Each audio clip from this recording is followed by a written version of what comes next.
नमस्कार दोस्तों, स्वागत है आपका SSC learning point by Singh sir. आज हम करेंगे 1 मार्च की शिफ्ट 3 का पेपर। चलिए फिर स्टार्ट करते हैं बिना देरी किए हुए। तो पहला सवाल सिंप्लीफिकेशन का है। सबसे पहले इसको सॉल्व कर लेंगे। 12 अट्ठे 96 हो गया। अब फिर इसको सॉल्व करते 7 दूनी 14 दूनी 28 हो गया, यानी कि 4 गुणे में 28 माइनस का 10 गुणे में 10। तो ये ब्रैकेट क्लोज था। सबसे पहले इस ब्रैकेट को सॉल्व करेंगे तो 4 अट्ठे 32 हो गया, 4 दूनी 8 और 3 11 हो गया, माइनस का 100 हो गया। अब यूनिट डिजिट से काम कर लो। यहाँ से डिफरेंस किया तो 2 आ गया, 2 गुणे में इधर 12 था, यानी कि 2 दूनी 4 हमको मिलना था। वैसे भी 12 बारी हम 144 कर सकते थे। एक व्यक्ति 10% की हानि पर एक घड़ी इतने में बेचता है, क्रय मूल्य हमको बताना है। तो भैया आसान हो गया, 9 पन्ना 45, कहीं 500 लिखा है, बस इतना ही आपको सोचना है। 100 की चीज थी, 10% के लॉस किया तो 90 होगी। 90 का मान दिया हमको 450, 100 बराबर हमको निकालना था। ये 5 गुना हो रहा था, इधर भी 5 गुना कर दिया। अगला सवाल, 2 वर्ष के लिए 35% वार्षिक चक्रवृद्धि ब्याज की दर से इतने रुपए के मूलधन पर कितनी धनराशि प्राप्त होगी। अब यहाँ पर देखो, जो मूलधन दिया गया ना वो हमें लेंदी दिया गया, इसका हमें टेबल नहीं पता है। नहीं तो हम क्या करते, a प्लस बी प्लस का ए बी अपॉन में 100 करके इफेक्टिव रेट 2 साल की निकाल के हम कर लेते। अब यहाँ पर हम कैसे करेंगे भाई, 35% मतलब हो गया 5 सत्ते 35, 5 दूनी 10, यानी कि 20 से कोई चीज़ कितनी हो गई, 27 हो गई। 2 साल की बात कर रहा तो स्क्वायर हो गया, यानी कि ये प्रिंसिपल था, ये अमाउंट चल रहा, यानी कि 400 हो गया, 729 हो गया।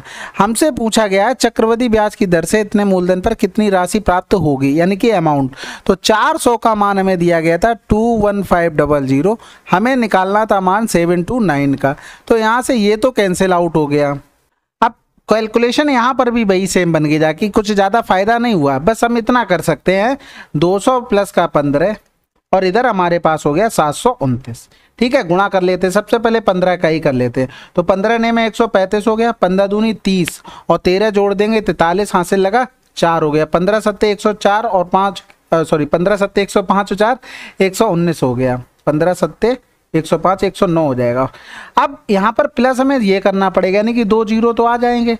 2 ने में 18 हो गया, 2 दूनी 4 1 5 हो गया और 2 सत्ते 14 हो गया, 5 हो गया, 3 हो गया, 9 8 17, हासिल लगाए 6 4 1 5 1 हो गया, यानी कि 15 6 7 3 5 बटे में 4 हो गया। इधर करेंगे 4 तियाँ 12 हो गया, 3 बच गया, 4 नेम 36 हो जाएगा। अब 39 हमको मिल गया, आंसर आ चुका है। एक वैसे तो हमें क्या करना था, 3 देखते ही हमें आंसर लगा देना था, नहीं तो फिर बनता नहीं ना कुछ यहाँ से। तो इस तरीके से हम लोग कर सकते थे। अब इससे भी आ जाता, कैलकुलेशन बनी रही है तो यहाँ से क्या करते हैं, 35 प्लस का 35 प्लस का 35 गुणे में 35 बटे में 100 हो जाता। तो यहाँ से किया 35 दूनी 70 हो गया, यानी कि 1225 12.25 हो गया। जोड़ लेते तो 82.25 आ जाता, यानी कि हमें 215 का 82.25 निकालना था। इतना परसेंटेज तो हम यहाँ पर भी कर लेते, 200 प्लस का 15 और गुणे में कर देते 82.25, ये आ जाता हमारे पास ब्याज निकल कर। फिर जो भी निकल के आता 21500 में ऐड कर देते तो हमारा आंसर आ जाता। ठीक है, थोड़ा सा कैलकुलेटेड था, रेट अटपटी दे दी थी 35%। अगला सवाल, किसी धनराशि पर 4% वार्षिक की दर से प्राप्त साधारण ब्याज उसी धनराशि का इतना है, समयावधि बताना। अगर हम धनराशि 5 मान लें तो साधारण ब्याज क्या होगा, 5 का 3 बटे में 5 होगा, यानी कि 3 मिल गया। यानी कि राशि हमको 5 पता है, रेट हमको 4 पता, टाइम हमको निकालना है और हमको ब्याज पता लग गया 3। तो 5 चौकू 20 20 पंजे 100, यानी कि टाइम कितना आ गया, 15 वर्ष। अगला सवाल, एक आदमी ने क्रमशः इतनी और इतनी की चाल से इतने किलोमीटर की 4 समान दूरियां तय की, औसत चाल हमको बतानी है। भाई सिंपल है, एवरेज स्पीड का फार्मूला टोटल डिस्टेंस अपॉन में टोटल टाइम हो गया। टोटल डिस्टेंस कितनी होगी, 10 गुणे में 4, क्योंकि वो 4 समान दूरियां तय करता है। अब यहाँ पर टोटल टाइम निकालेंगे तो टाइम का आपको एक फार्मूला पता होगा, डिस्टेंस अपॉन में स्पीड। तो डिस्टेंस तो चारों जगह 10 ही 10 थी, चलो एक बार लिख लेते हैं, नहीं तो हम डायरेक्ट कॉमन करके भी लिख सकते थे। ये 7 हो गया, ये 14 की स्पीड से, ये 21 की स्पीड से, ये 28 की स्पीड से, ये प्लस में हो गया। ठीक है, अब यहाँ पर देखो 7 तो सभी में कॉमन आ रहा था, यानी कि 10 बटे में 7 हमने ले लिया कॉमन। तो इधर 1 हो गया, प्लस का 1 बटे में 2 हो गया, प्लस का 1 बटे में 3 हो गया, प्लस में 1 बटे में 4 हो गया, यानी कि एलसीएम हमारे पास 12 आ जाएगा। यानी कि इधर लिखते हैं तो 10 बटे में 7, तो इधर हो जाएगा हमारे पास 12, 2 छक्के 12, 3 चौकू 12, 4 तियां 12 बटे में ये 12 हो गया। तो 12 और 6 18, 18 और 4 22, 22 और 3 25 हो गया। यानी कि 10 गुणे में 25 बटे में 7 गुणे में 12। यानी कि इसी को हमें क्या करना था, पुट करना था। तो भैया पुट कर देते इसका मान। तो 10 गुणे में 25, तो ये 7 गुणे में 12 हो गया। तो ये कैंसिल आउट हो गया। इधर करेंगे तो 7 चौक 28 हो गया, 12 अट्ठे 96 हो गया, 12 दूनी 24, 24 में 9 जोड़ देंगे यानी कि 33 बटे में 25 आंसर। अगला सवाल, दीपक ने एक वस्तु ए खरीदी और उसे क्रय मूल्य से 22% अधिक मूल्य पर अंकित किया। अंततः उसने वस्तु को 15% की छूट पर बेच दिया। लाभ या हानि बतानी है। भाई देखो सिंपल है, 22% अधिक किया, 15 की छूट दे दी, प्लस माइनस माइनस, 22 गुणे में 15 बटे में 100। ये सवाल वही बन गया। फिर से मैं बता रहा हूँ कि 100 को 20% बढ़ाया गया, फिर 20% कम किया गया, तो कितने का लॉस होता था, 4% का। उसी तरीके से अंकित मूल्य से कुछ बढ़ाया, फिर उस पर छूट दी, तो ओवरऑल हम देख लेंगे प्रॉफिट एंड लॉस क्या हो रहा है। ठीक है, तो इधर तो बन गया हमारे पास 7, इधर करेंगे तो ये हो जाएगा 15 दूनी 30, 15 दूनी 30 और 3 33, 3.3, यानी कि प्रॉफिट होगा 7 से 4 गया 3, 10 से 3 गया 7, इतने % का हमें प्रॉफिट होगा क्योंकि प्लस का आया है। अगला सवाल, पी क्यू आर का अनुपात इतना है, यदि उनका योग इतना तो पी और आर के बीच अंतर कितना है। पी और आर के बीच 8 से 3 गया 5, सभी 5 के मल्टीपल है। तो भैया यहाँ से सम करेंगे तो 8 5 13, 13 और 3 16 हो गया। 16 बराबर में 400 दे दिया था, हमसे 5 बराबर पूछा था, यानी कि 16 दूनी 32, 16 पंजे 80 गुणे में 5, 125 आंसर। अगला सवाल, जॉन एक काम को 6 घंटे में पूरा कर सकता है और मार्क उसी काम को 8 घंटे में पूरा कर सकता है। दोनों को एक साथ मिलकर उसी काम को पूरा करने में कितना समय लगेगा।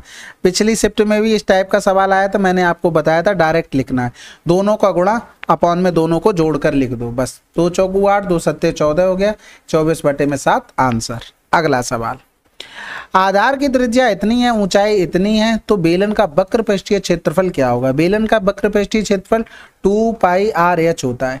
अब यहाँ पर कुछ पॉइंट में तो लिखा नहीं, 11 की डिविजिबिलिटी चेक कर लेते हैं। 8 2 10 नहीं होगा, 8 4 12 नहीं होगा, 7 4 11 नहीं होगा, 7 2 9 आंसर आ गया।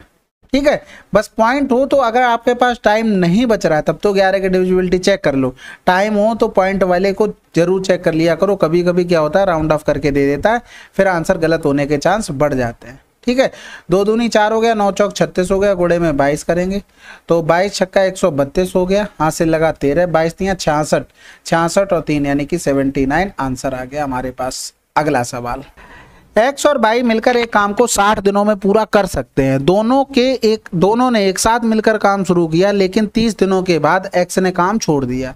यदि शेष काम को पूरा करने में वाई को 75 दिन लगते हैं तो एक्स अकेले संपूर्ण काम को कितने दिनों में पूरा कर सकता है। सबसे पहले तो हमें इफिशियंसी इसमें निकालनी है, लेकिन ये जो वाई काम कर रहा है वो कौन सा काम कर रहा है, शेष काम कर रहा है।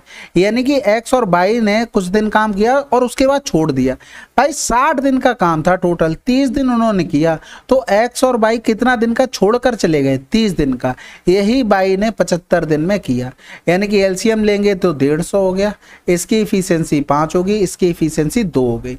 यानी कि अगर हम देखें तो टोटल जो वर्क था 5 की इफिशियंसी से 60 दिनों में कर रहे थे एक्स प्लस वाई, तो ये टोटल वर्क आ गया। अब करना कितना, तो एक्स अकेले संपूर्ण काम को कितने दिनों में करेगा। तो भैया वाई की इफिशियंसी आपको पता ना कितनी है, 2, तो एक्स की कितनी हो जाएगी 3, क्योंकि टोटल हमें 5 बनानी, तो 3 से भाग कर देंगे, 3 दूनी 6 हो गया, 20 पंजे 100 दिन में वो निपटा देगा। अगला सवाल, 750 का 50% एम से 25% अधिक है, तो एम का मान क्या होगा। भाई देखो 750 का 50% एम से 25% अधिक है, तो ये परसेंटेज से परसेंटेज चला गया होगा। 750 का 50% एम से 25% अधिक है, यानी कि 125% लिख सकते। ये परसेंटेज से परसेंटेज चला गया ना, 25 दूनी 50, 25 पंजे 125, 15 पना 75 हो गया, तो 15 दूनी 30, 1 0 बचा हुआ था, आंसर आ जाना था।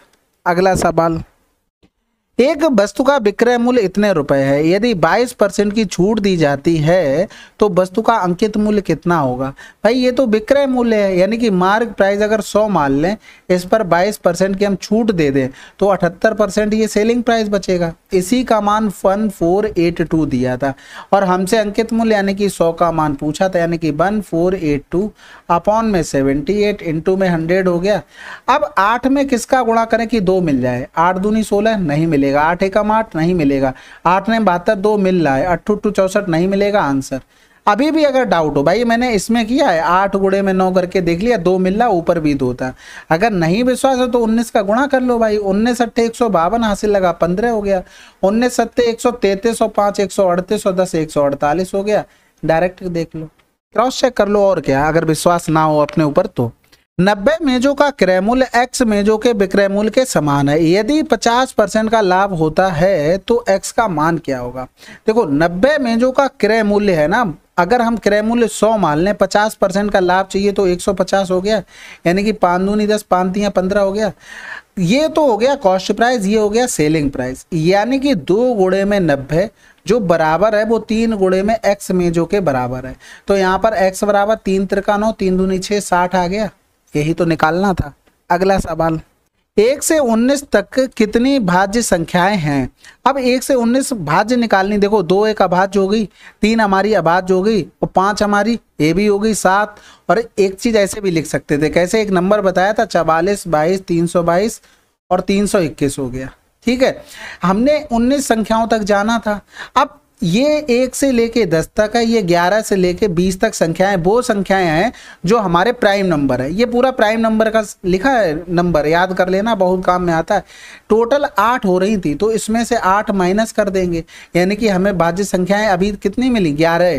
भाज्य संख्याएं जिनके फैक्टर क्या होंगे भाई, 2 से ज्यादा हों, क्योंकि देखो 1 अगर 2 के फैक्टर लिखोगे 2 गुणे में 1 होगा, 3 का फैक्टर लिखोगे तो 3 गुणे में 1 होगा, 2 ही फैक्टर आएंगे प्राइम नंबर के। लेकिन अगर 4 का करोगे तो कितने आ जाएंगे, 2 गुणे में 2 गुणे में 1 आ जाएगा। लेकिन ये 1 कहाँ चला जाएगा भाई, हमने 19 तक एक वो भी ले ली ना, तो उसको माइनस कर देंगे, यानी कि 10 आंसर। अगला सवाल सिंप्लीफिकेशन है, सबसे पहले ऑफ सॉल्व करेंगे तो 225 हो गया, फिर यहाँ पर भी ऑफ है तो ये भी सॉल्व करेंगे तो ये 66 हो गया, गुणे में 12 हो गया, प्लस में 625 हो गया, 21 चौक 84 हो गया। तो यहाँ पर यूनिट डिजिट से तो काम चल रहा नहीं, पूरी कैलकुलेशन करनी पड़ेगी। तो सबसे पहले तो इनको जोड़ लेते हैं, तो 5 5 10 की 0 हो गया, 3 2 5 हो गया, 6 2 8 हो गया, 12 छंग 72 हो गया, हाथ से लगा 7, 12 छंग 72 और 7 हो जाएगा, प्लस का 84 हो गया, यानी कि ये भी जोड़ लो तो 4 8 5 13, हाथ से लगा 9 हो गया, और माइनस कर देंगे 792, 4 से 2 गया 2 हो गया, 13 से 9 गया तो 4 बच गया, और 8 से 7 गया 1 आंसर। अगला सवाल, 2 संख्याएं इतने अनुपात में हैं और उनका महत्तम समावर्त 5 है, उन संख्याओं का लघुत्तम समावर्त कितना होगा। भाई एक चीज बताओ, 2 संख्याएं 5 हैं, अगर ये संख्याएं 3x 4x हो, अगर इनका एचसीएफ लिखेंगे तो क्या आ जाएगा, x आ जाएगा। इनका एलसीएम लिखेंगे तो क्या आ जाएगा, 3 इंटू में 4 इंटू में x ही तो आ जाएगा। तो हमारे पास जो एलसीएम होगा 3 गुणे में 4 गुणे में 5, यानी कि 4 तियां 12 पंजे 60 आंसर आ गया। यही तो नाम दिया गया था भाई, x बराबर क्या दिया गया था 5, बात खत्म हो गई। अगला सवाल, एक मैच में 4 बल्लेबाज द्वारा बनाए गए औसत रन 61 है, यदि 3 बल्लेबाजों द्वारा बनाए गए रन क्रमशः इतने हैं तो चौथे खिलाड़ी ने कितने रन बनाए। भाई देखो सबको अगर 61 बनाते तो एवरेज हमारा बना रहता 4 बल्लेबाजों का 61, लेकिन ये भाई साहब 61 से ज्यादा बना दिए। कितना ज्यादा बना दिए, 7 रन, ये कम बना दिए 61 से। भाई ऐसे लिख लेते हैं, 68 31 27, सबको 61 रन बनाते थे, चौथे भाई साहब ने पता नहीं क्या किया है वो निकालना। तो ये 61 से प्लस का 7 ले आए, ठीक है, ये 61 से 0 6 से 3 गया 3, माइनस का 30 ले आए। अगर ये 30 करेंगे, 11 से 7 गया तो 4 हो गया, और 5 से 2 गया तो 3 हो गया, ये 34 माइनस का ले आए। अब एक चीज बताओ, इन भाई साहब जो चौथे वाले थे 61 तो लाना ही पड़ता, अगर इन नंबरों को हम थोड़ी देर के लिए इग्नोर कर दें तो 61 लाना ही पड़ता, तभी तो एवरेज 61 होगा। लेकिन भाई साहब यहाँ पर तो थोड़ा घपला कर दिया उन्होंने। अब इसको क्या करना पड़ेगा, ये 7 कम लाना पड़ेगा, क्योंकि ये अधिक हो रहा था, जो कम हो रहा था उसको इसे बढ़ाना पड़ेगा, क्योंकि इसकी भरपाई तो किसी ना किसी को करनी पड़ेगी ना। तो इधर 4 हो गया, 3 3 6 हो गया, यानी कि जोड़ेंगे तो 4 1 5 हो गया, 6 6 12 माइनस का 7, 15 से 7 गया 8, यानी कि 118, ये रहा चौथे खिलाड़ी के रन। ठीक है, अगला सवाल, बाकी जोड़ करके कर सकते हो, वो तो आपके हाथ में है। एक संख्या में 25% की वृद्धि की जाती है और उसमें फिर 25% की वृद्धि की जाती है। मूल संख्या वापस प्राप्त करने के लिए वृद्धि की गई संख्या में कितने % की कमी की जानी चाहिए। कह रहा था 25% की वृद्धि, यानी कि 1/4 हो गया, 4 से 5 हो गया, 4 से 5 हो गया, 2 बार हुई, यानी कि 16 से 25। अब हमें 25 से फिर से इसी पे जाना है, तो भैया कितने की कमी करनी पड़ेगी, 9 की। किस में करनी पड़ेगी, 25 में। गुणे में कर देंगे 100, तो 25 चौकू 100, यानी कि 9 चौक 36% की हमें कमी करनी पड़ेगी। अगला सवाल, 5 क्रमागत विषम संख्याओं का औसत 19 है। इन 5 संख्याओं में से सबसे बड़ी संख्या कौन सी है। अब भैया बहुत आसान है, 5 कौन सी विषम संख्या है, 19 भी एक विषम संख्या है, यानी कि 1 2 3 4, यानी कि 19 के बाद एक नंबर कौन सा आ जाएगा हमारे पास, 21। 21 के बाद कौन सा आ जाएगा, 23। यही तो हमें निकालना था, बात खत्म। अगला सवाल करें, चलो फिर रेशियो हमें निकालना था ABCD का। ऑप्शन में देखो, हमने एक चीज देखी कि AB का जो रेशियो था वो सभी में बराबर लिखा ऑप्शन में, यानी कि ये ऑप्शन तो पहला हम चेक नहीं करेंगे AB का रेशियो। अगर हम दूसरे पे देखते तो वो भी कहीं ना कहीं मैच हो रहा था, 25-5 का 2 जगह मैच हुआ था। हम क्या करते हैं, CD का रेशियो देख लेते हैं, जो हमें 5:2 चाहिए, तो 5:2 यहाँ पर है, 3 पंजे 15, 3 दूनी 6, यानी कि हमें 2 ऑप्शन मिल गए। ये हटा दो, ये ऑप्शन भाई दूसरे में भी 5:2 है, लास्ट के 2 नंबर में, और तीसरे में भी है। अब कोई सा भी एक चेक कर लो, लेकिन फर्स्ट का नहीं कर सकते। B और C का रेशियो कर सकते हैं बस। BC का रेशियो में 5:3 चाहिए, तो 25 लिखा था, 15 लिखा था, 5×3 15, 5×25, तो ये किसमें मिला, केवल दूसरे में आंसर लगा।